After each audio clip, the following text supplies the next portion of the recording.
nom du Père et du Fils et du Saint-Esprit. Amen. Amen. La grâce et la paix de Dieu notre Père et du Seigneur Jésus le Christ soient toujours avec vous et avec votre esprit.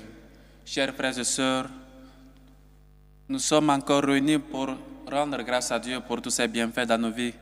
Une nouvelle semaine qui commence et nous la recommandons.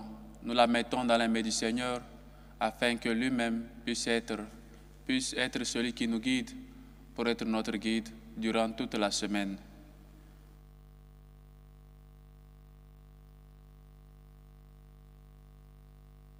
Frères et sœurs, préparons-nous donc à célébrer le mystère de l'Eucharistie en reconnaissant que nous avons péché. Prends pitié de nous, Seigneur. Nous avons péché contre toi. Montre-nous, Seigneur, ta miséricorde et donne-nous ton salut. Que Dieu Tout-Puissant nous fasse miséricorde, qu'il nous pardonne nos péchés et nous conduise à la vie éternelle. Amen. Prions le Seigneur. Nous t'en prions, Seigneur, que ta grâce nous dévance et qu'elle nous accompagne toujours pour nous rendre attentifs à faire le bien sans relâche.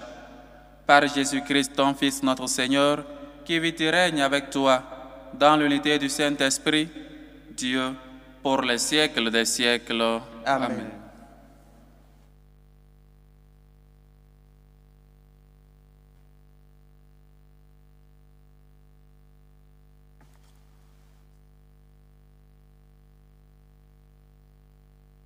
Lecture de la lettre de Saint Paul apôtre aux Romains. Paul, serviteur du Christ Jésus, appelé à être apôtre, mis à part pour l'évangile de Dieu, à tous les bien-aimés de Dieu qui sont à Rome.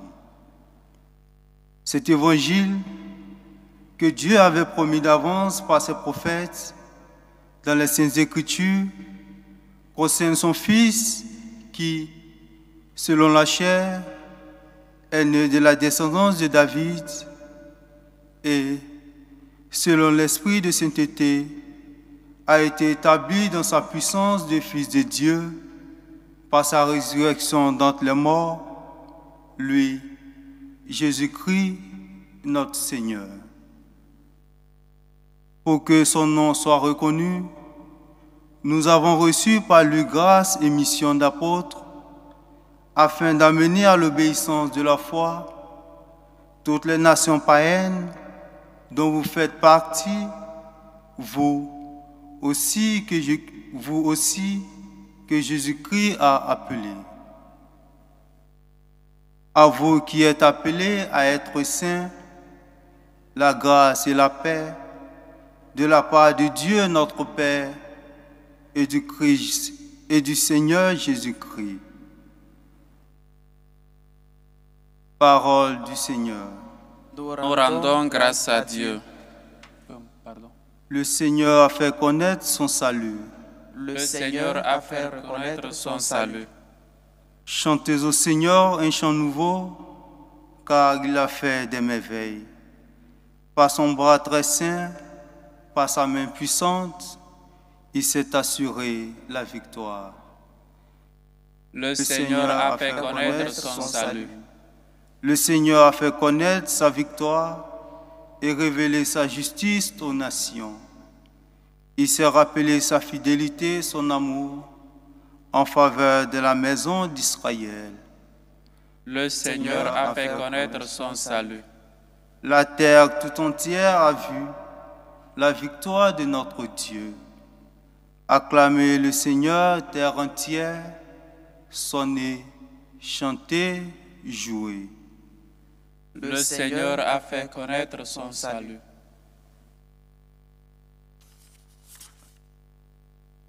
Alléluia, alléluia.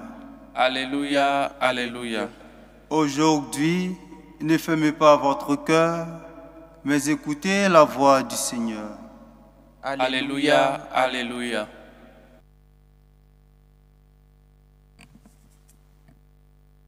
Le Seigneur soit avec vous. Et avec votre esprit. Évangile de Jésus-Christ selon saint Luc. Gloire à toi, Seigneur. En ce temps-là, comme les foules s'amassaient, Jésus se mit à dire, « Cette génération est une génération mauvaise. Elle cherche un signe. Mais en fait de signe, il ne lui sera donné que le signe de Jonas. Car Jonas a été un signe pour les habitants de Ninive. Il en sera de même avec le Fils de l'homme. Pour cette génération, lors du jugement, la reine de Saba se dressera en même temps que les hommes de cette génération, et elle les condamnera. En effet, elle est venue des extrémités de la terre pour écouter la sagesse de Salomon. Et il y a ici bien plus que Salomon. Lors du jugement, les habitants de Ninive se lèveront en même temps que cette génération, et ils la condamneront. En effet, ils se sont convertis en réponse à la proclamation faite par Jonas. Et il y a ici bien plus que Jonas. Acclamons la parole de Dieu. Louange à toi, Seigneur Jésus. Chers frères et sœurs, chaque parole de Dieu est pleine d'enseignements, est riche en enseignements. Et il nous donne l'exemple de Ninive, il nous donne l'exemple de Jonas. Jonas qui a été un signe pour les gens de Ninive. Au fait, l'histoire de Jonas se déroule sur 3 chapitres. Le premier se déroule pratiquement avec la désobéissance de Jonas à la volonté de Dieu. Jonas qui était élu d'aller de la part du Seigneur pour annoncer la conversion aux gens de Ninive. En un premier temps, il n'a pas voulu aller, il n'a pas voulu se rendre à cette mission. Le deuxième chapitre nous raconte l'obéissance de Jonas, l'obéissance pour aller dans cette mission. Il se convertit d'une manière pour aller annoncer aux gens de Ninive la conversion. Et la troisième, il a été dur à la miséricorde de Dieu. Il a pensé que c'était une perte, c'était un temps perdu. Mais les gens de Ninive se sont convertis et ont cru à la parole et ont cru à la conversion proclamée par Jonas. S'ils ne se convertissaient pas, le Seigneur allait exterminer la ville. Et donc, Jonas est un signe. Jonas est bien plus qu'un signe. Parce que non pas seulement il a été désigné, il a été envoyé par Dieu pour annoncer la miséricorde, mais dans son parcours, après la désobéissance à la volonté de Dieu, il voulait prendre autre chemin et fuir de cette mission. Le Seigneur est sorti encore une fois à sa rencontre. Et ici, la semaine passée, nous avons lu l'histoire de Jonas, bien qu'il a voulu partir loin. Et encore là-bas, un enseignement qu'on ne peut pas aller loin, on ne peut pas se cacher de Dieu. Dieu voit tout. Et donc, Dieu a fait que la mer a commencé. Il y avait des tempêtes fortes. Et donc, il était avec d'autres pêcheurs. Et ils les ont demandé, jetez-moi à la mer et la mer va se calmer. Ils ont fait cela et après il a été avalé par un gros poisson qui lui a jeté après le 3e jour et sur le bord afin qu'il puisse continuer sa mission et aller annoncer la parole de Dieu aux Ninivites, aux gens de Ninive. Et donc, le grand signe qui nous a été donné, c'est le signe de la résurrection. Le Christ, notre Dieu, est ressuscité d'entre les morts le 3e jour. Et donc, nous n'avons plus besoin de demander un signe. Nous n'avons pas demandé un signe pour croire, pour professer notre foi à l'unique Dieu d'Israël. Et hier, nous avons vu comment Naaman a professé sa foi après sa guérison, que je ne vais pas adorer, je n'adorerai plus autre Dieu que le seul Dieu, que l'unique Dieu d'Israël. Et donc, voilà le signe que le Seigneur nous donne, la résurrection, le signe central de notre foi. dit Saint Paul, si le Christ n'est pas ressuscité, alors vaine est notre foi. Alors nous sommes les plus malheureux de ce monde. Mais le Christ est ressuscité. Voilà donc le signe. Voici donc le signe qu'il nous faut. Le Christ est ressuscité. Le Christ est mort. Le 3e jour, il est ressuscité. Il est ressuscité pour que tu aies la vie. Il est ressuscité pour que tu ne penses plus que la mort, tu ne penses plus que les problèmes sont plus forts que Dieu.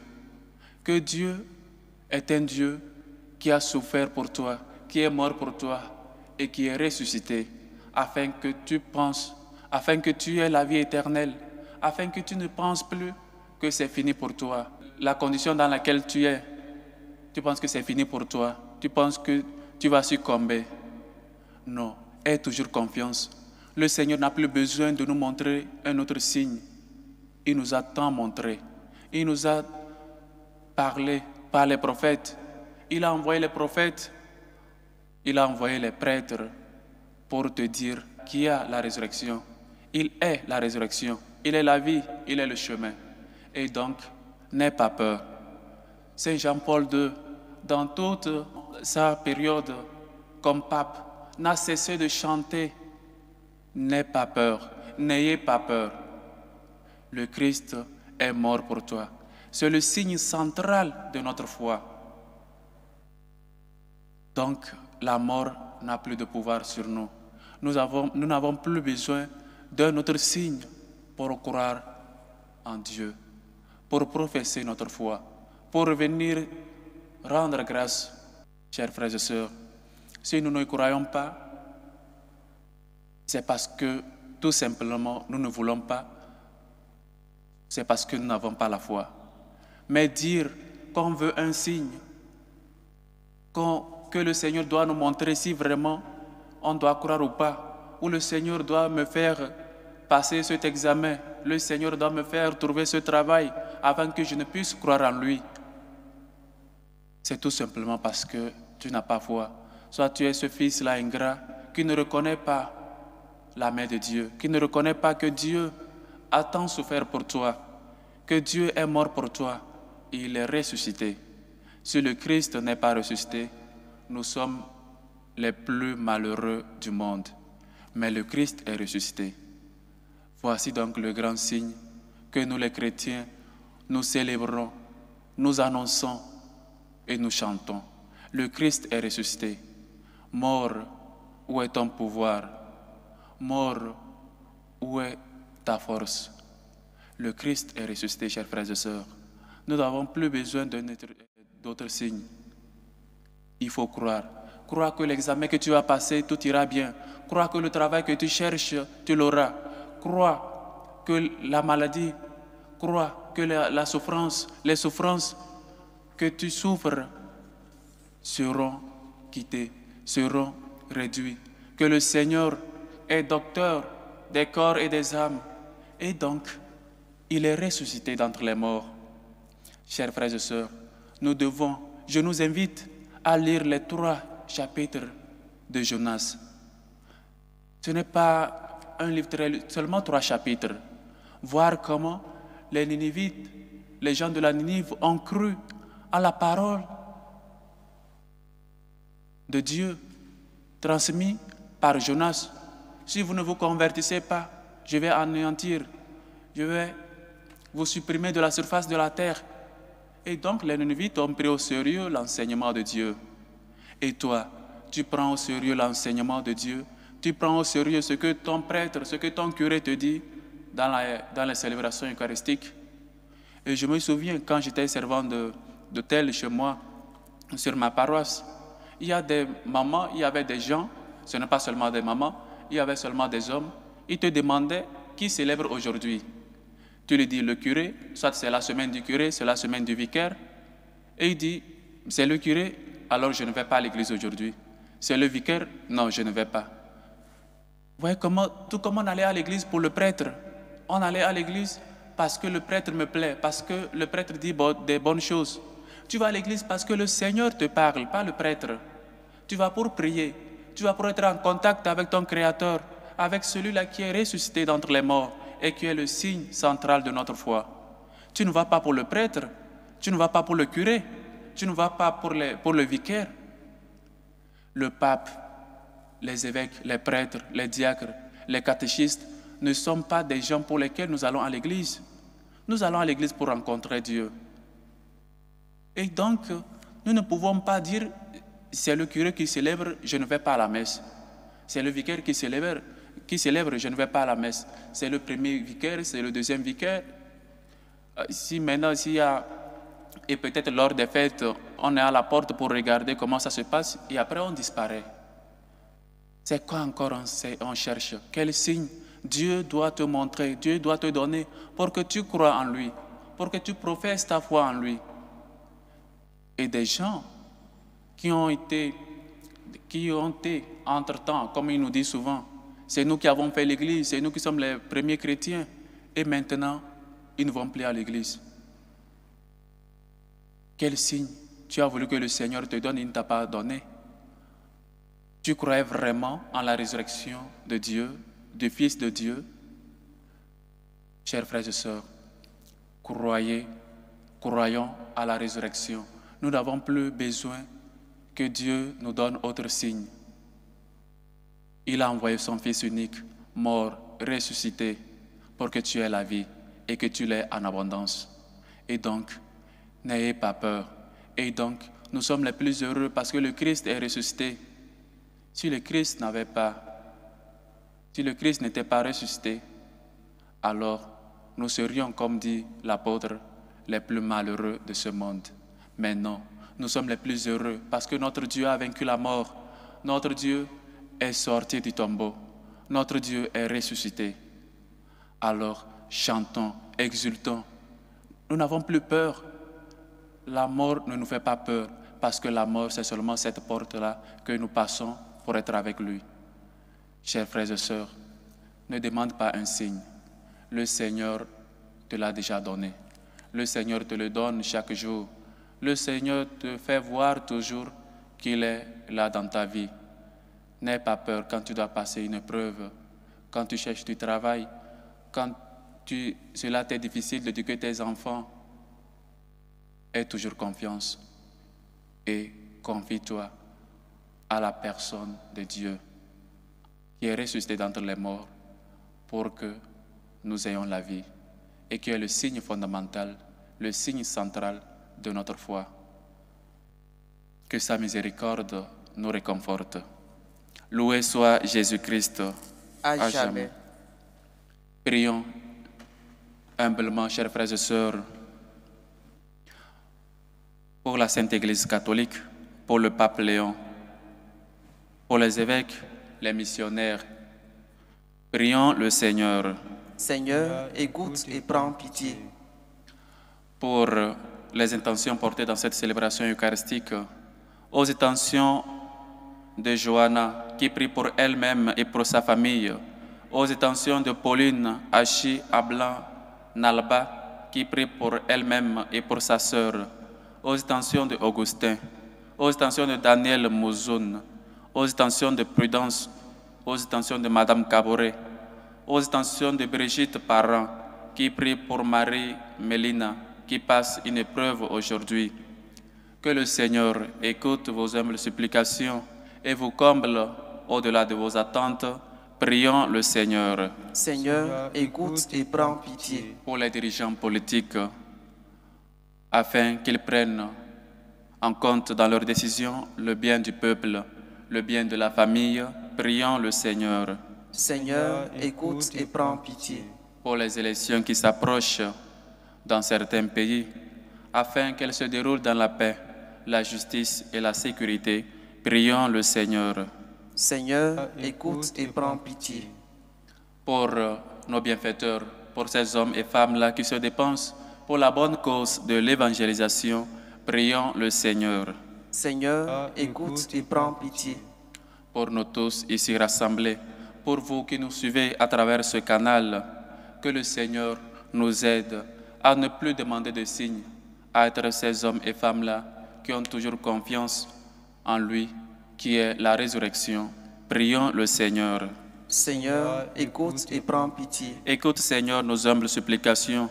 Nous te le demandons par l'intercession de notre Mère, la Mère de l'Église, toi qui vis et règnes pour les siècles des siècles. Amen.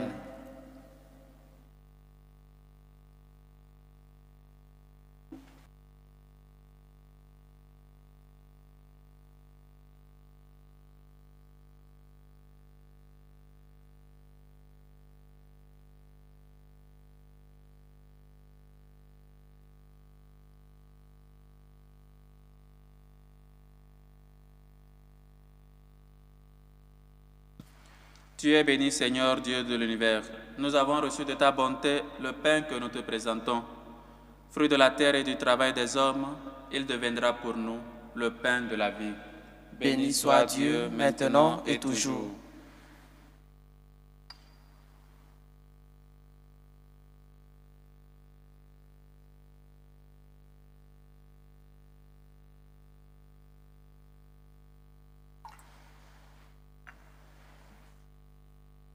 Tu es béni, Seigneur, Dieu de l'univers. Nous avons reçu de ta bonté le vin que nous te présentons. Fruit de la vigne et du travail des hommes, il deviendra pour nous le vin du royaume éternel. Béni soit Dieu, maintenant et toujours.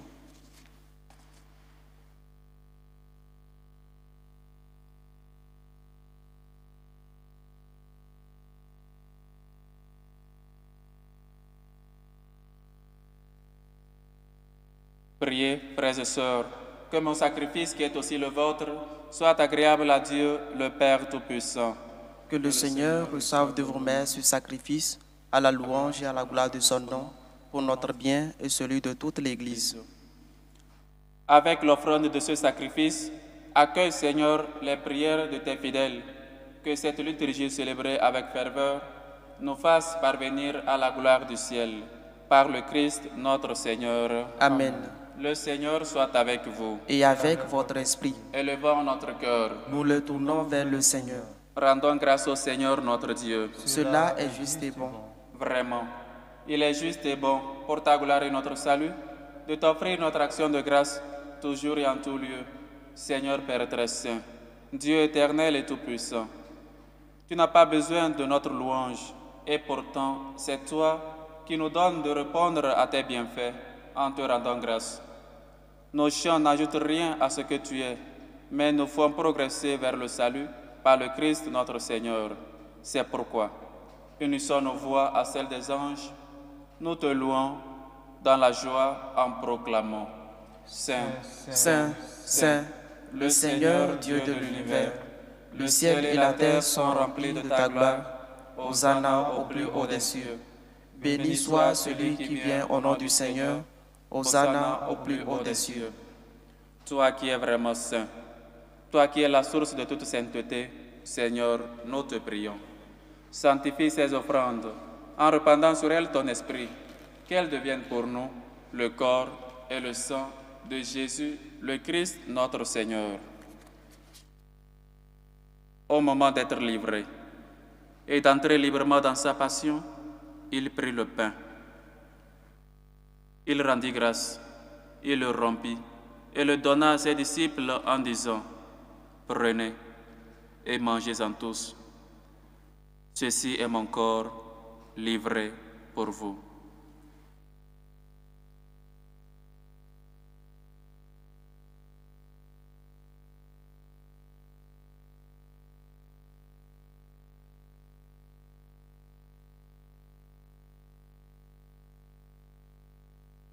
De même, après le repas, il prit la coupe. De nouveau, il rendit grâce et la donna à ses disciples en disant, « Prenez et buvez-en tous, car ceci est la coupe de mon sang, le sang de l'alliance nouvelle et éternelle, qui sera versé pour vous et pour la multitude en rémission des péchés. Vous ferez cela en mémoire de moi. »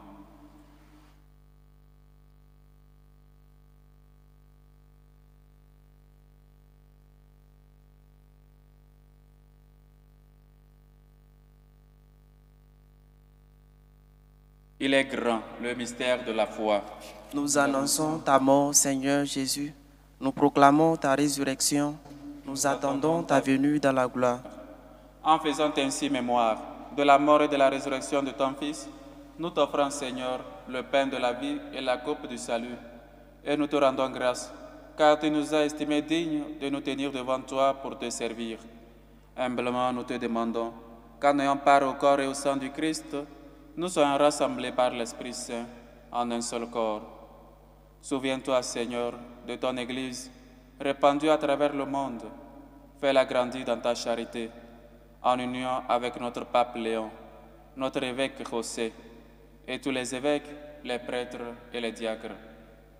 Souviens-toi aussi de nos frères et sœurs qui se sont endormis dans l'espérance de la résurrection. Souviens-toi, dans ta miséricorde, de tous les défunts. Souviens-toi de Pascal, de Justin, de Marie, de Maman Gamélie, de Kessie. Accueille-les dans la lumière de ton visage. Sur nous tous, enfin, nous implorons ta bonté. Permets qu'avec la Vierge Marie, la bienheureuse Mère de Dieu, avec Saint Joseph son époux, les apôtres et tous les saints qui ont fait ta joie au long des âges, nous ayons part à la vie éternelle et que nous chantions ta louange et ta gloire par ton Fils Jésus le Christ. Par lui, avec lui et en lui. À toi, Dieu le Père Tout-Puissant, dans l'unité du Saint-Esprit, tout honneur et toute gloire pour les siècles des siècles. Amen.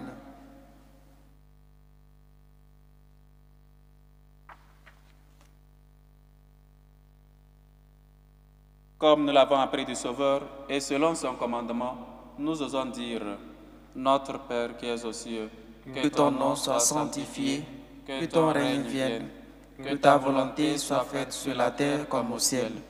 Donne-nous aujourd'hui notre pain de ce jour. Pardonne-nous nos offenses, comme nous pardonnons aussi à ceux qui nous ont offensés.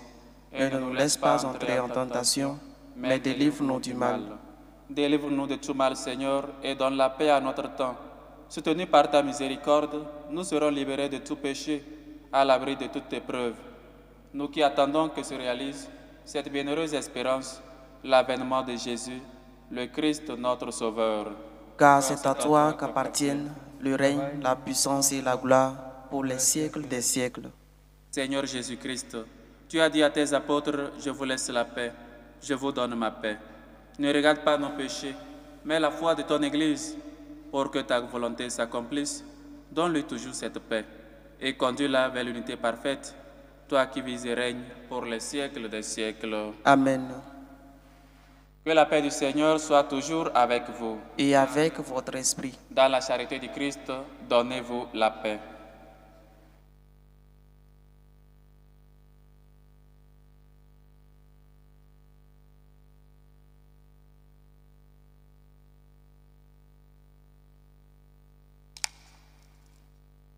Agneau de Dieu qui enlève les péchés du monde, prends pitié de nous. Agneau de Dieu qui enlève les péchés du monde, prends pitié de nous. Agneau de Dieu qui enlève les péchés du monde, donne-nous la paix. Voici l'agneau de Dieu. Voici celui qui enlève les péchés du monde. Heureux les invités au repas des noces de l'agneau. Seigneur, je ne suis pas digne de te recevoir, mais dis seulement une parole et je serai guéri. Que le corps et le sang du Christ nous gardent pour la vie éternelle. Amen.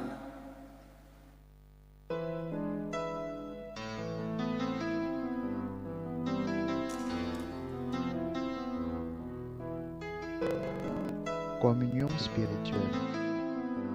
Mon Jésus, je crois en votre présence dans le très saint sacrement. Je vous aime plus que toute chose et je désire que vous veniez dans mon âme. Je ne puis maintenant vous recevoir sacramentellement dans mon cœur. Venez-y au moins spirituellement. Je vous embrasse comme si vous étiez déjà venu et je m'unis à vous tout entier. Ne permettez pas que j'aie jamais le malheur de me séparer de vous. Amen. Méthode de prière des franciscains de Marie. Jésus, je te fais confiance. Je t'aime, je t'adore de te remercier. Je te demande pardon, je te demande les grâces. Je m'offre à toi comme Marie. Amen. Prions encore le Seigneur. Seigneur, Dieu de majesté, nous t'en supplions humblement, puisque tu nous as nourris du corps et du sang très saint, rends-nous participants de la nature divine, par le Christ notre Seigneur. Amen.